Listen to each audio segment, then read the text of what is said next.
Have you ever wondered what secrets soldiers carry with them into battle that they never speak about, even decades after the war ends?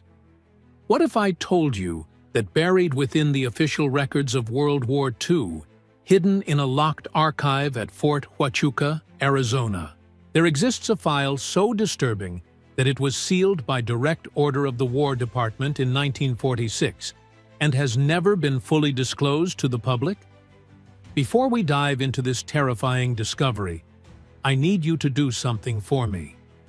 First, comment below and tell me where you're watching from, because this story needs to reach people everywhere. Then, please hit that subscribe button. This channel survives only because of your support, and we're dedicated to bringing you these hidden, suppressed stories that powerful people don't want you to know. Now, let's begin.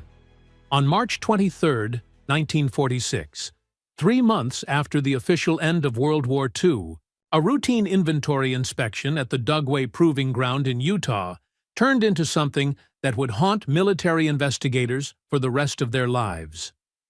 What they discovered that cold spring morning would lead to one of the most tightly controlled investigations in American military history, involving not just the War Department, but the newly formed Central Intelligence Agency and elements of Army intelligence that officially didn't exist.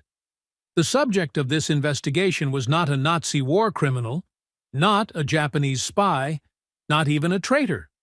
It was the combat gear belonging to Sergeant First Class Sarah Naiche, a 32-year-old white mountain Apache woman who had served with distinction in the Women's Army Corps attached to the 8th Air Force in England. Sergeant Naiche had been awarded the Bronze Star for her work as a military translator and cultural liaison, facilitating communication between American forces and resistance fighters across occupied Europe. Her service record was immaculate. Her commanding officers described her as intelligent, disciplined, and unwaveringly loyal.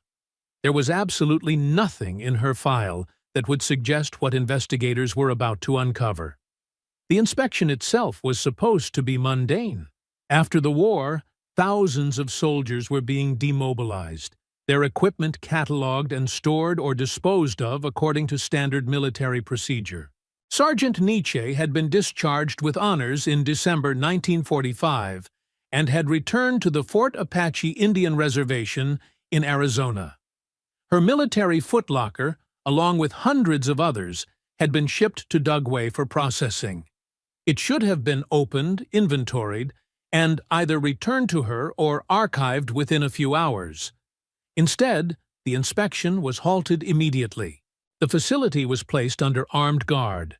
Every person who had been present in the warehouse was detained and questioned separately. The footlocker itself was photographed extensively before being sealed in a lead-lined container and transported under military escort to Fort Huachuca. Within 72 hours, a special investigation team had been assembled, led by Colonel Marcus Whitfield of Army Intelligence and Dr. Helen Cartwright, a civilian anthropologist who had been secretly advising the War Department on psychological warfare techniques. What was inside that footlocker?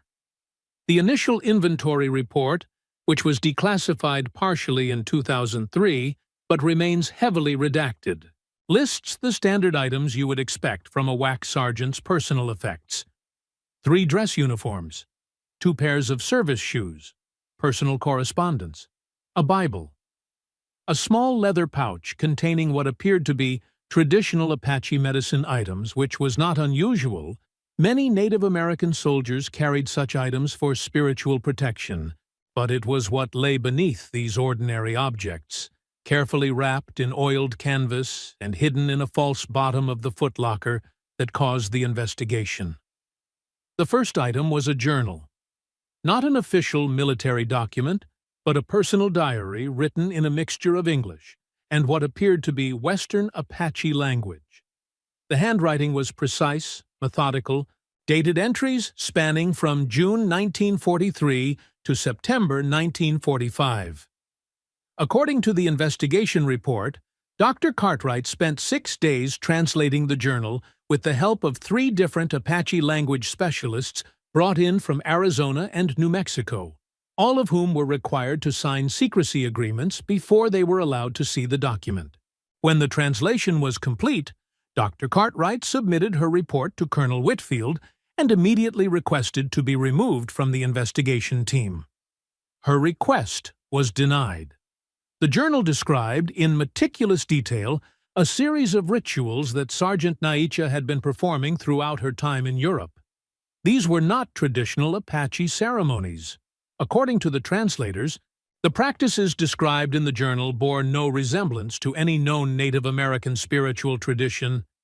They appeared to be something else entirely, something older, something that predated the arrival of Europeans in North America by possibly thousands of years. The journal referenced the old ones who walked before the sun, the sleepers beneath the sacred mountains, and the price paid in breath and bone. But what truly alarmed the investigators was that these rituals seemed to have specific, documented outcomes. Each ritual entry was followed by a battlefield report that could be verified through military records.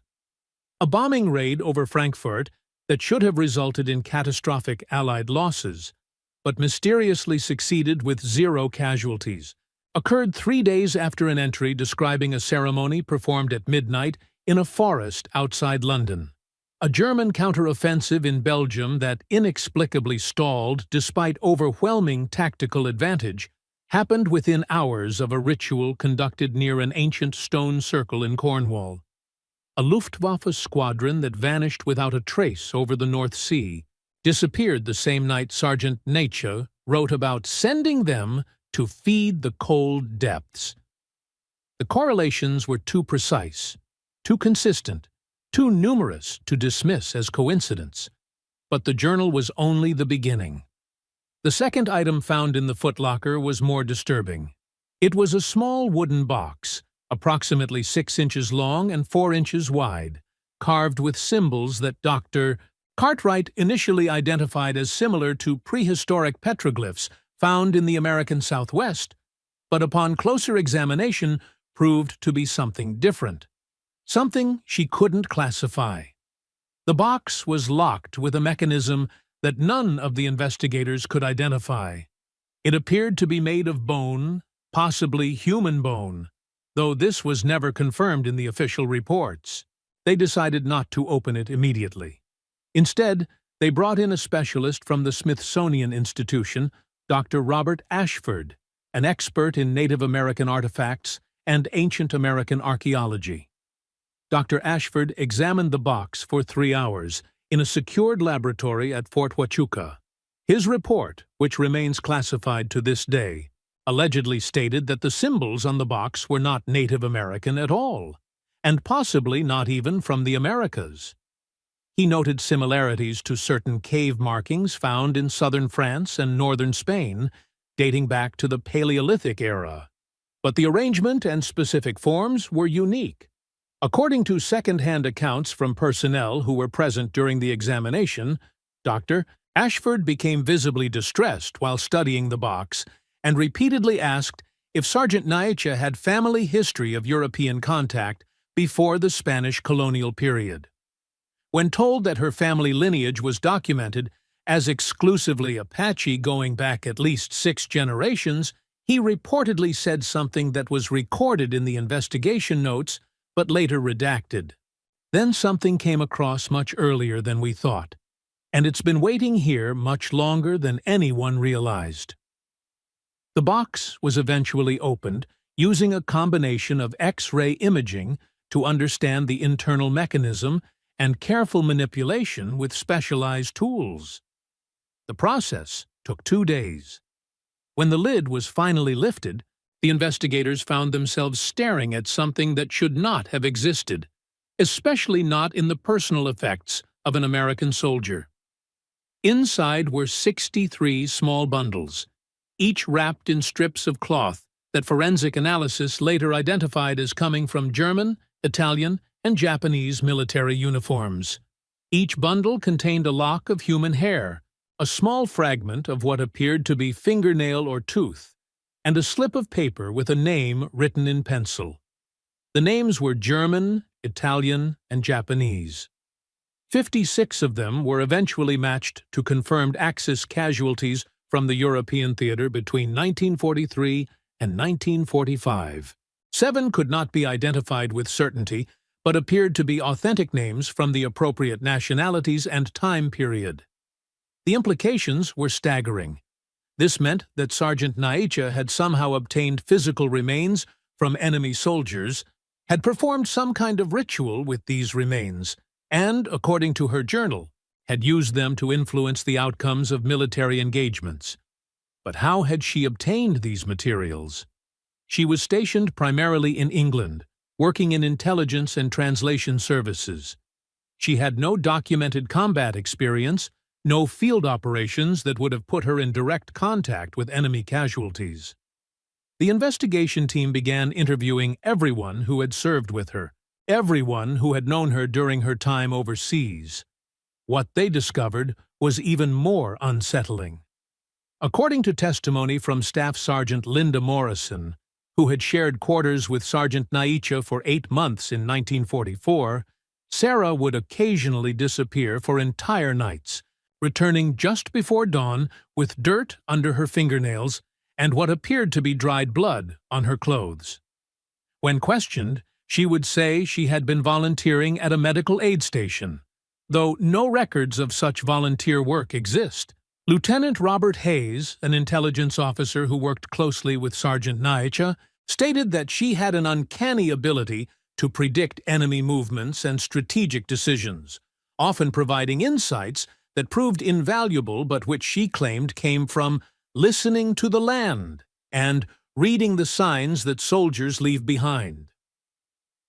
He had assumed she was referring to standard intelligence gathering and cultural intuition. Now, he wasn't sure. Perhaps most disturbing was the testimony of Private Margaret Chen, a nurse stationed at a field hospital in France. She stated that in August 1945, shortly before the end of the war, Sergeant Naicha had visited the hospital and requested access to the morgue where enemy casualties were being temporarily held before burial. She claimed to be conducting a cultural documentation project for the War Department, studying the effects of modern warfare on diverse populations. Private Chen, having no reason to suspect anything unusual and having seen the proper authorization paperwork, which was later discovered to be forged, allowed Sergeant Naicha unsupervised access to the morgue for approximately 40 minutes.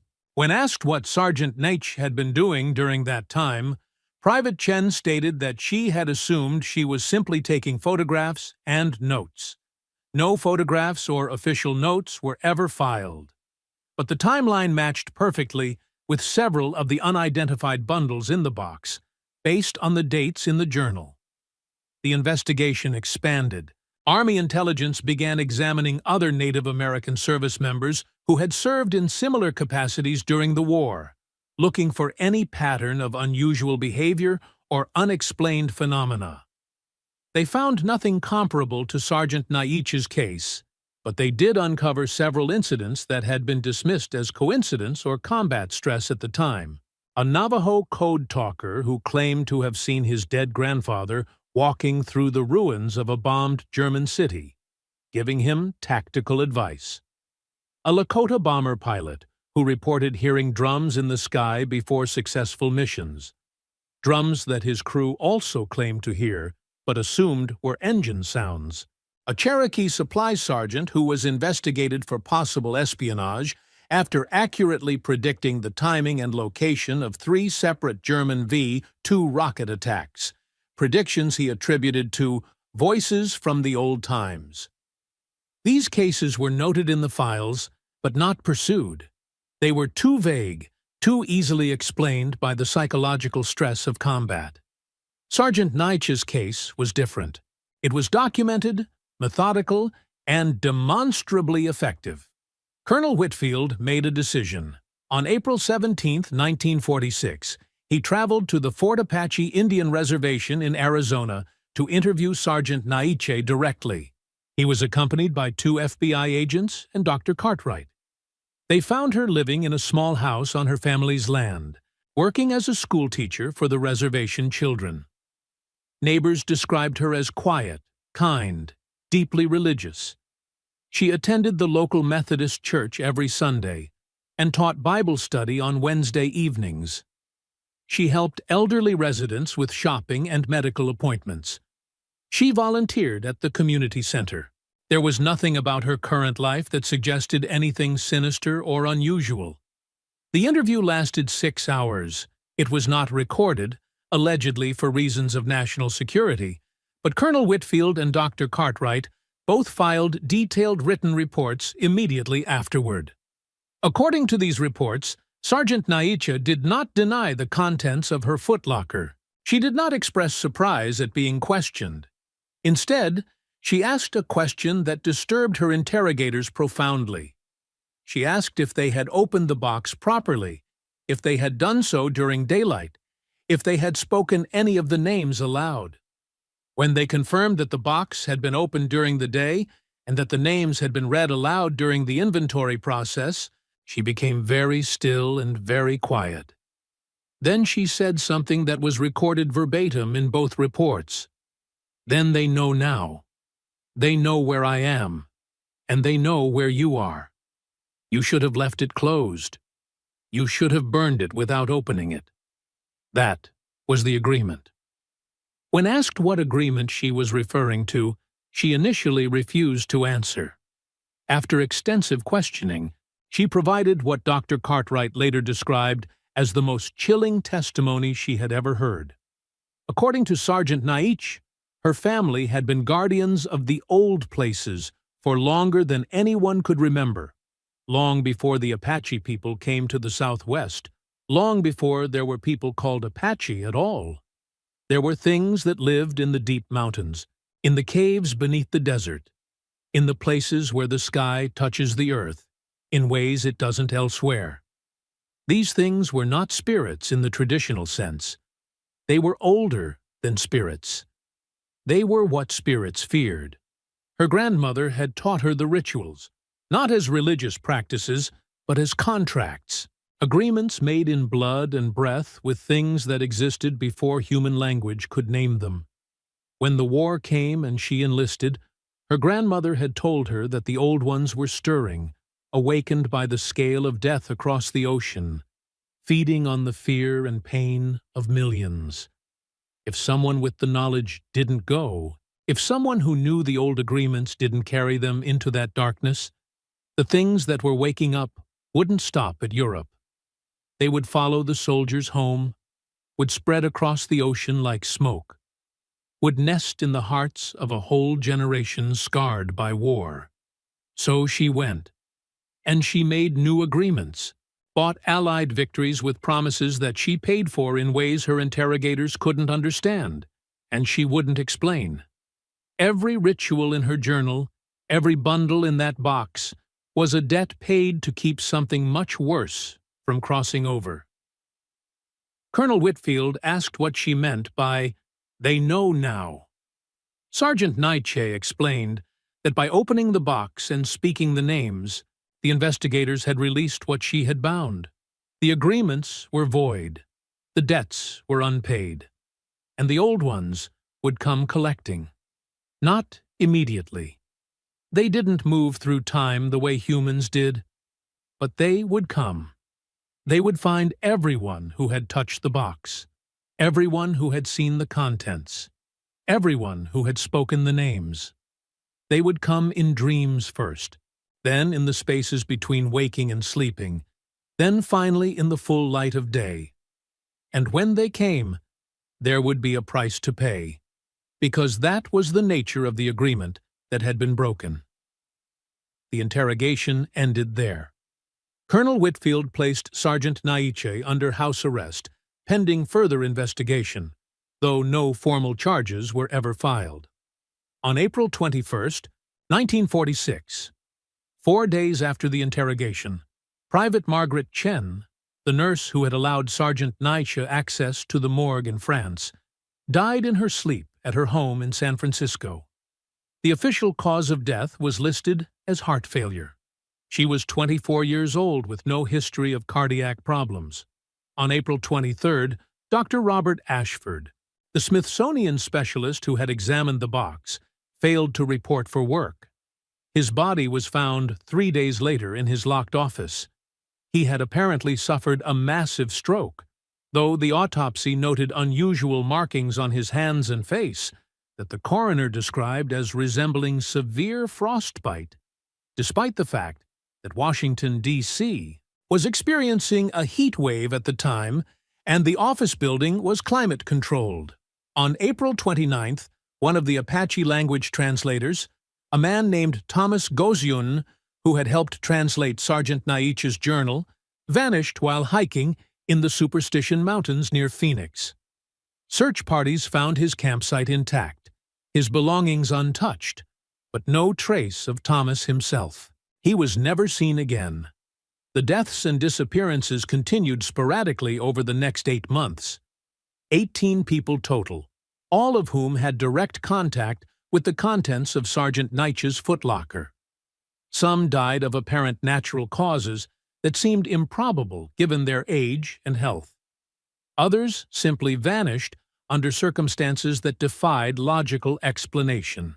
The military launched a secret investigation into the possibility of a coordinated assassination plot, perhaps by enemy agents seeking revenge, but no evidence of any such conspiracy was ever found. No common threads beyond their involvement in the Naiche investigation. No witnesses, no forensic evidence of foul play in most cases.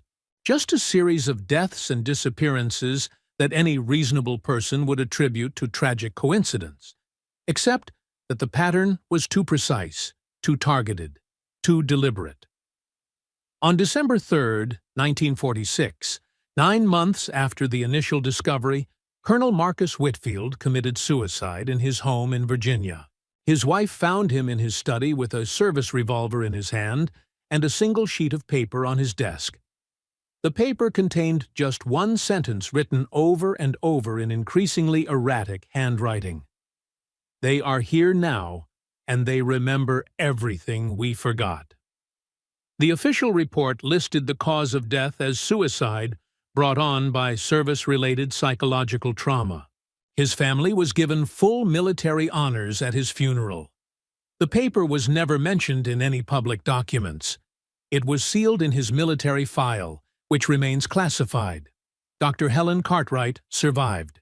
She left government service in January 1947 and moved to a small town in Vermont where she lived until her death in 2001 at the age of 93.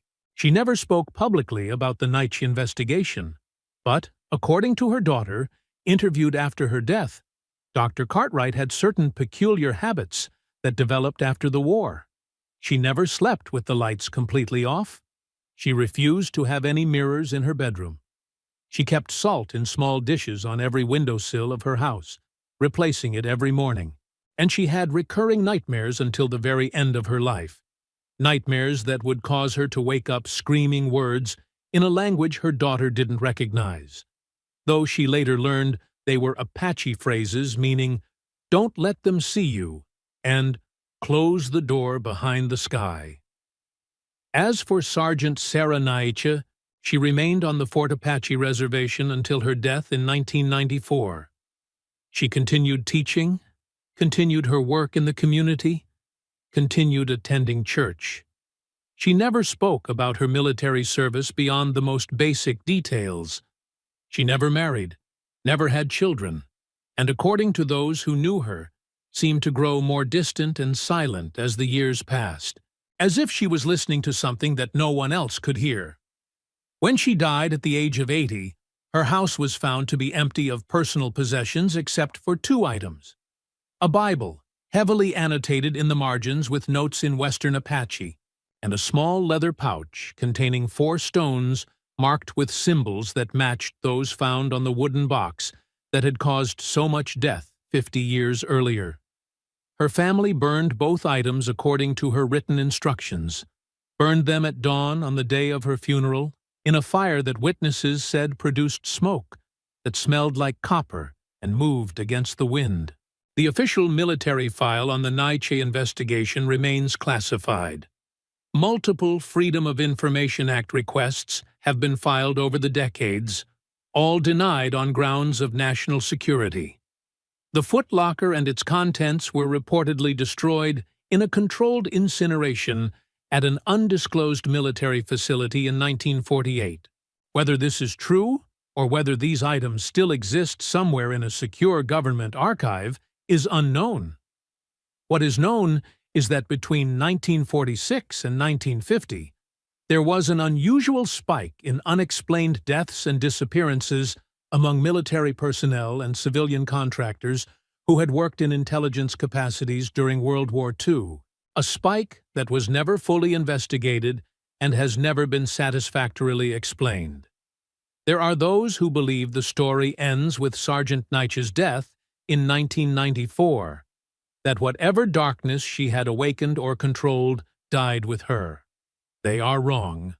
What began in that warehouse in Utah in 1946 has never truly ended. It has only changed form, moved deeper underground, spread into places where official records cannot reach, and official investigators cannot follow.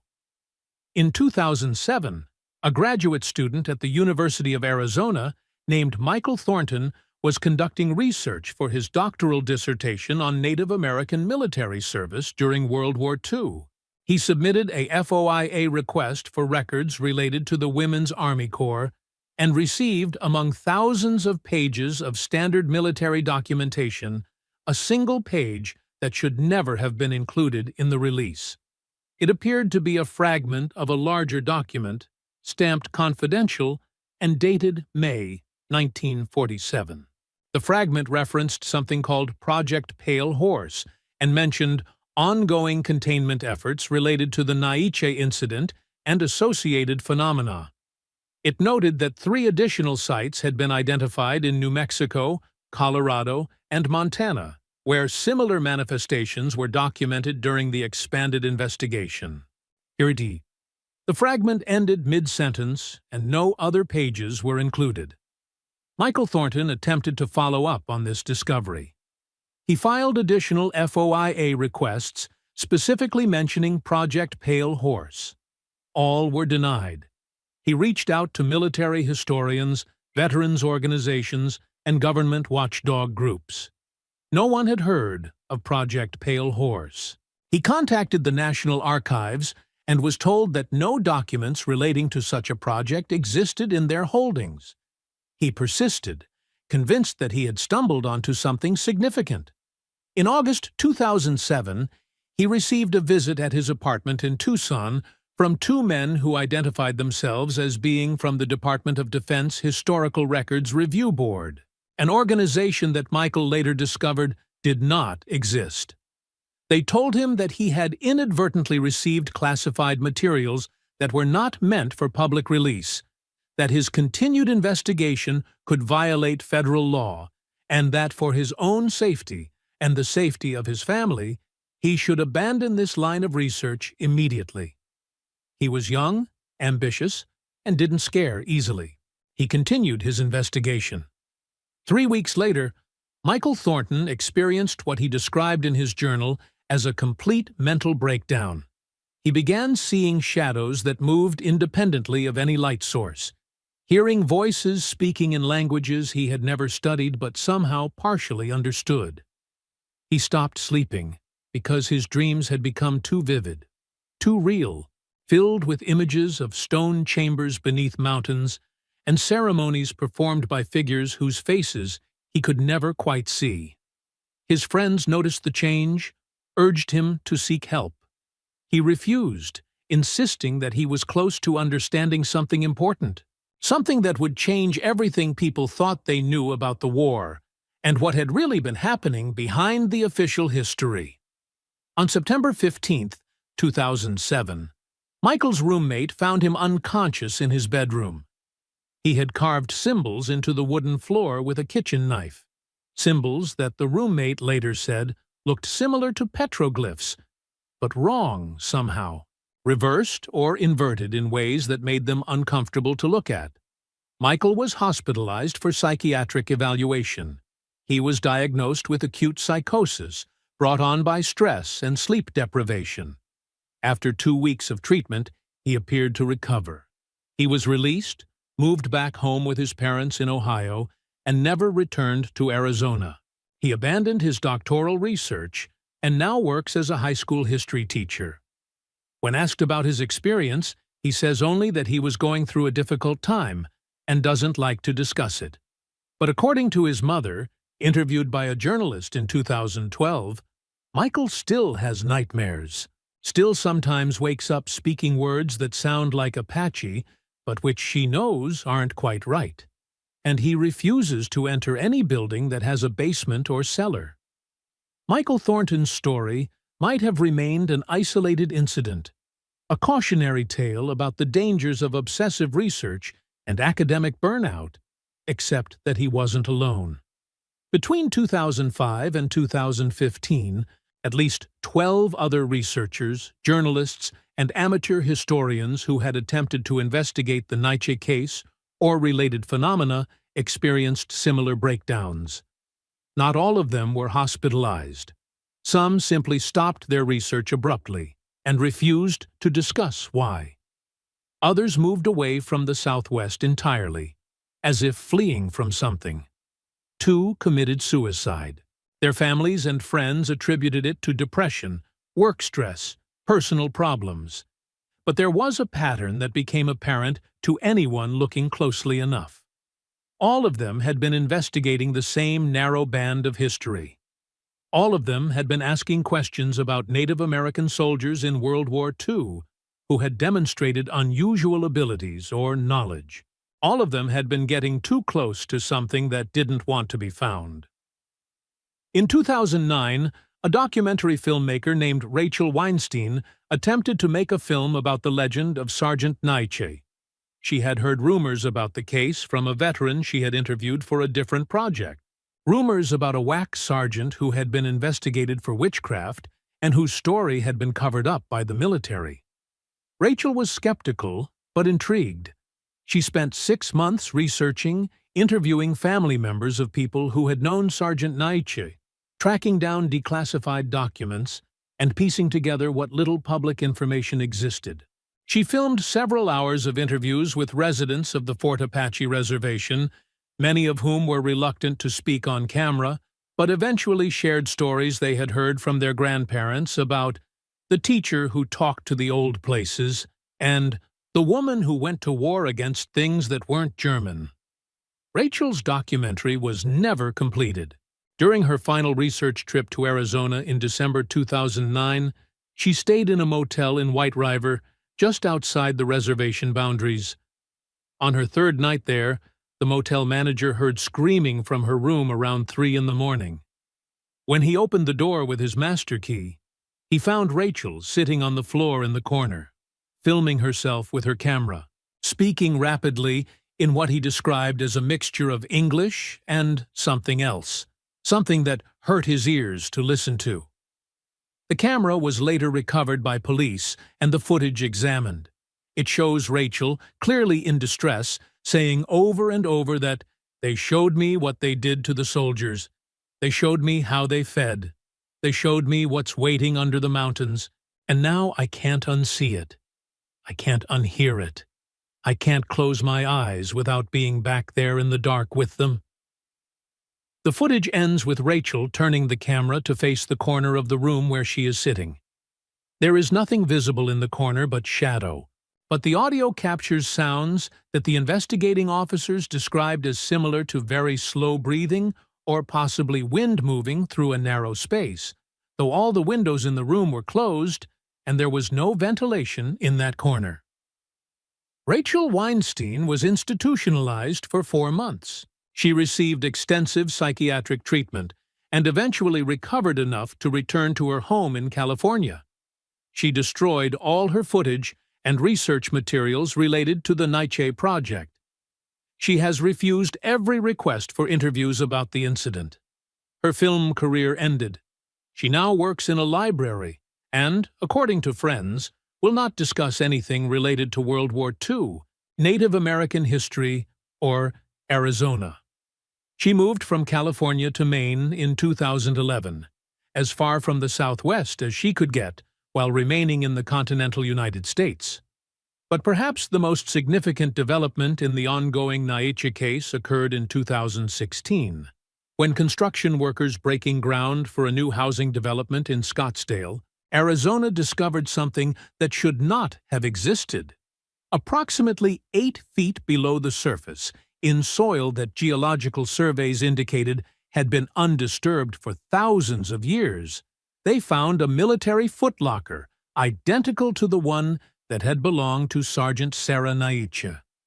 It was sealed with the same type of lock, marked with the same symbols, and contained items that matched exactly the description from the 1946 investigation report: a journal written in English and Apache, a wooden box with bone mechanisms, and bundles wrapped in cloth strips. But this footlocker could not have been Sergeant Naicha's. Hers had allegedly been destroyed in 1948. And even if the official records were false, even if her footlocker had been secretly preserved, there was no explanation for how it could have been buried in soil that predated World War II by millennia. The construction company notified local police, who contacted the FBI, who immediately classified the find and removed it under armed guard. The construction workers were interviewed separately, required to sign non-disclosure agreements, and the excavation site was filled in and covered with concrete before construction resumed. No public announcement was ever made. No official explanation was ever given. But word spread through the construction community and eventually reached people who had been following the Naicha case over the years. What did it mean? Was this a hoax? Some elaborate prank by someone who knew the story? Or was it something else? Evidence that whatever Sergeant Naicha had been involved with was bigger than anyone had realized, that it existed outside normal time, that it had been waiting in the Arizona soil long before she was born, and would continue waiting long after anyone who remembered her was gone? There are other incidents, smaller, scattered across the years, but following the same disturbing pattern. A maintenance worker at Fort Huachuca, who claimed to have found a hidden room in the basement of one of the old buildings in 2018.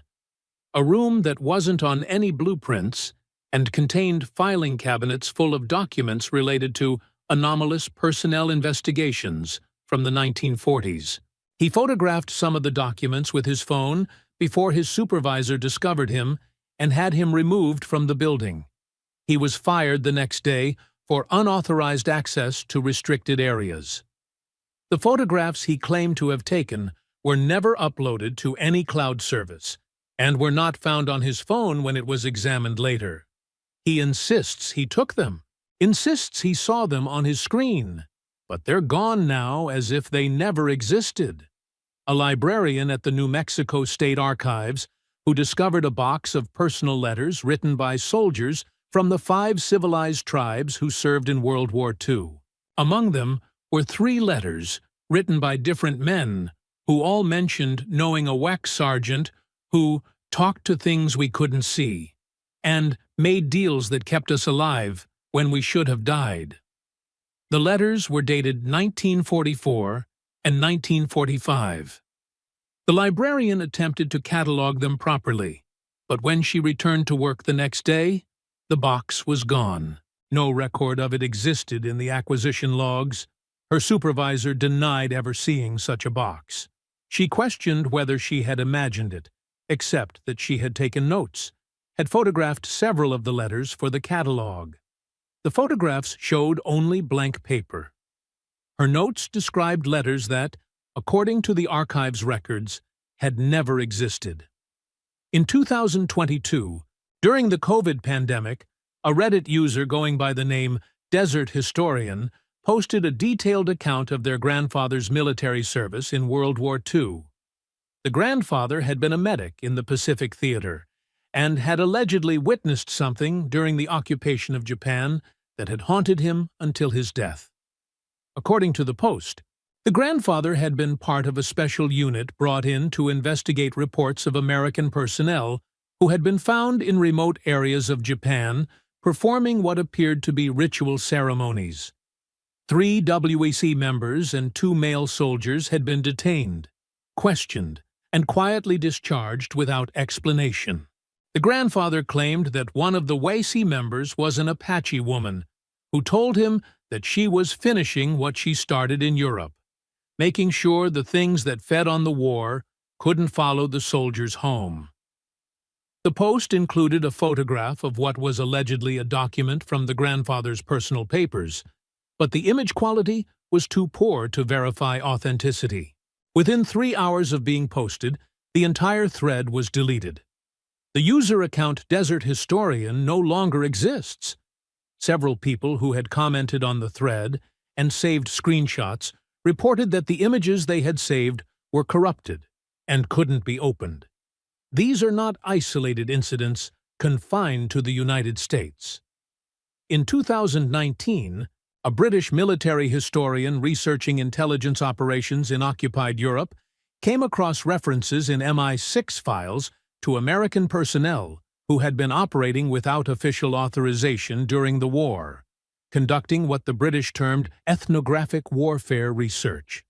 One file, dated October 1944, specifically mentioned an American WAC sergeant who had been observed conducting unauthorized interviews with German prisoners of war at a facility in southern England and who had requested access to enemy remains at several battlefield sites.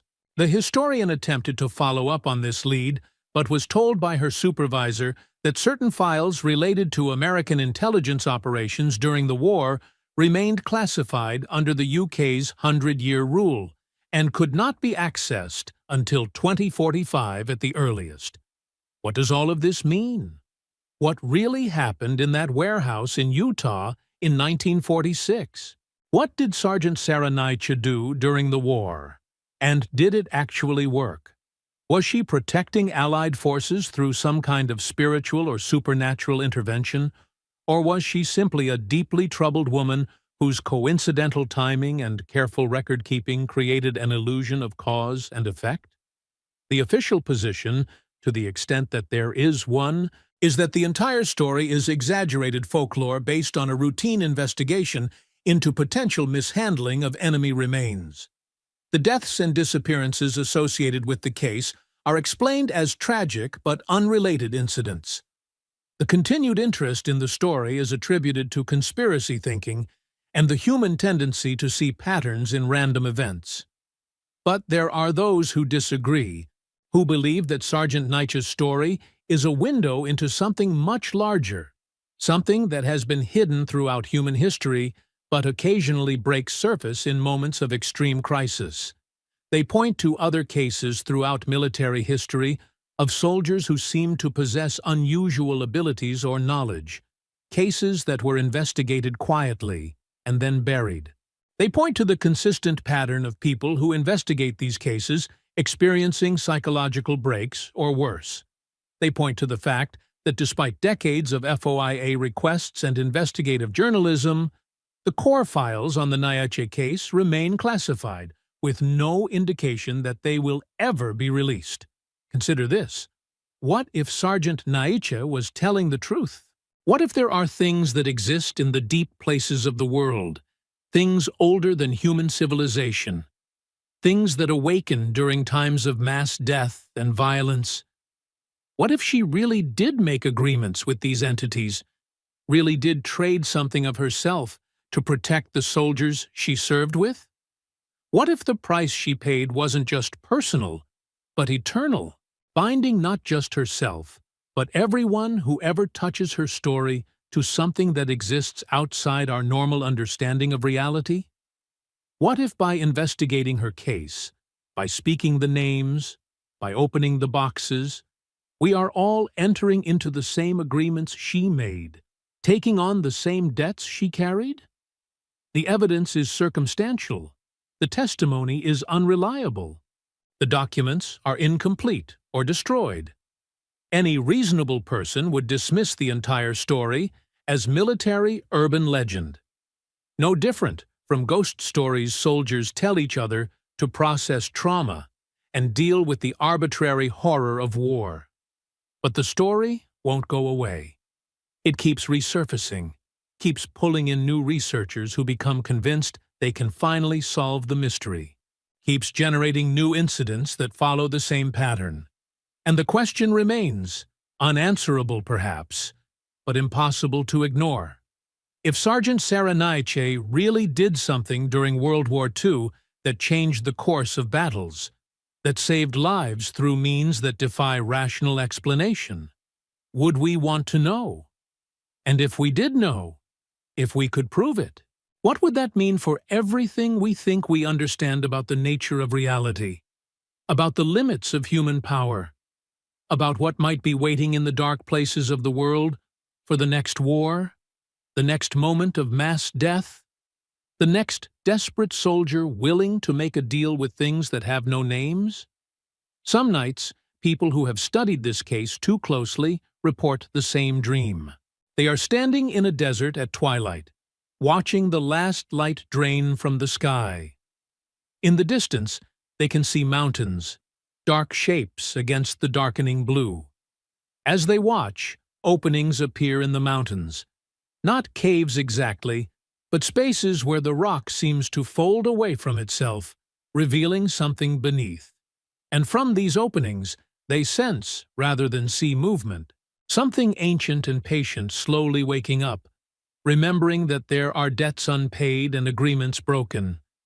They wake before they can see what emerges, but they carry the certainty that it's still there, still waiting, still hungry. The Fort Apache Reservation is still there.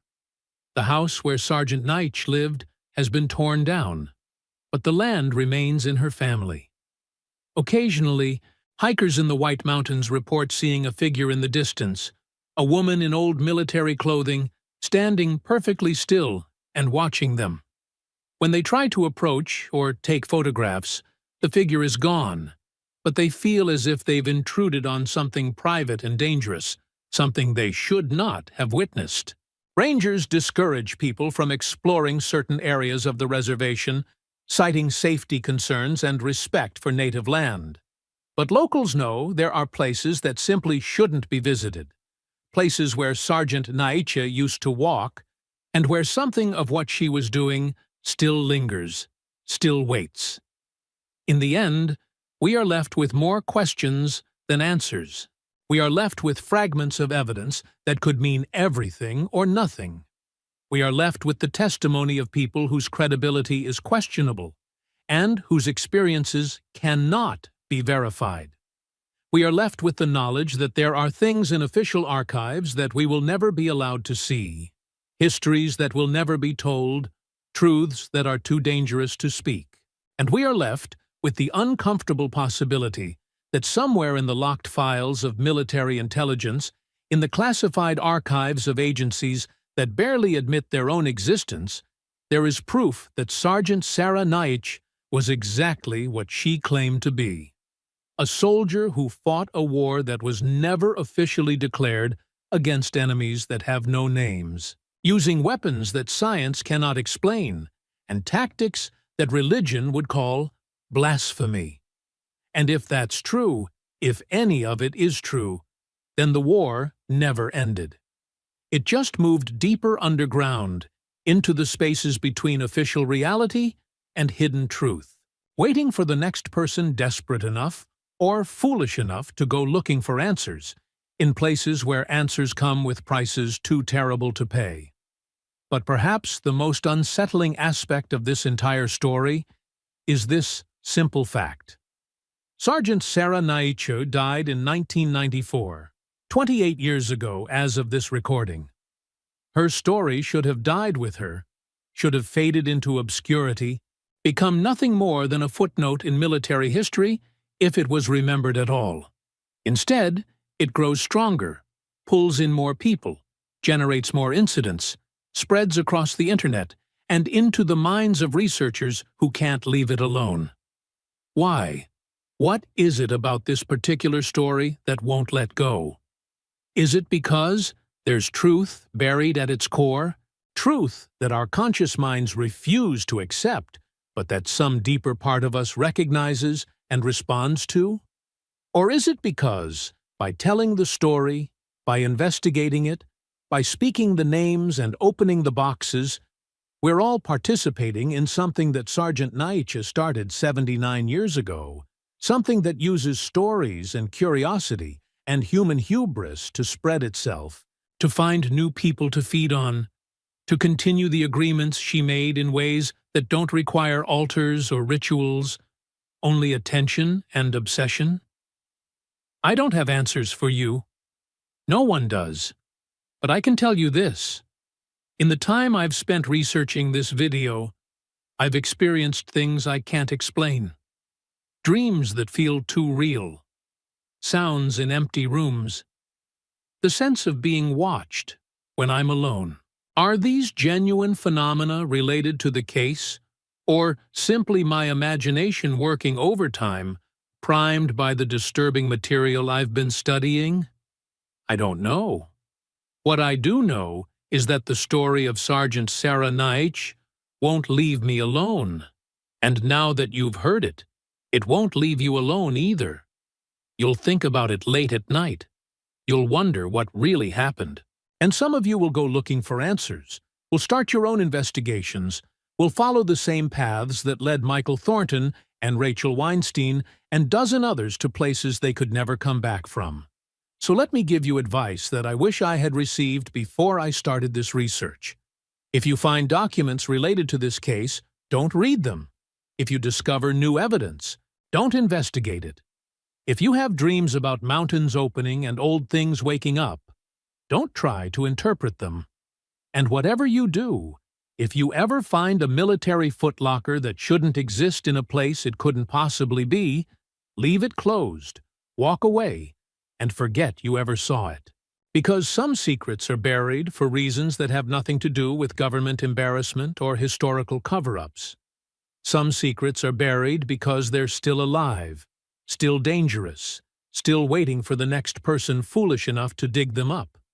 And most importantly, in all of this darkness, in all of this fear and uncertainty about what might be waiting in the shadows of history, remember this. Whatever forces Sergeant Naiche dealt with, whatever agreements she made, whatever darkness she confronted, she faced it all with faith. According to everyone who knew her, she was a woman of deep Christian faith, attending church, teaching Bible study, living a life devoted to God even after everything she had experienced.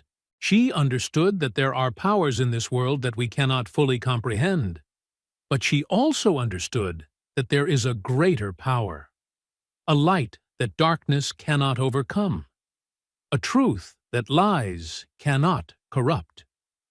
Whatever she saw in the war, whatever she confronted in those dark European nights, she came home believing in the salvation offered through Jesus Christ, believing that no matter what exists in the deep places of the world, God's grace is deeper still.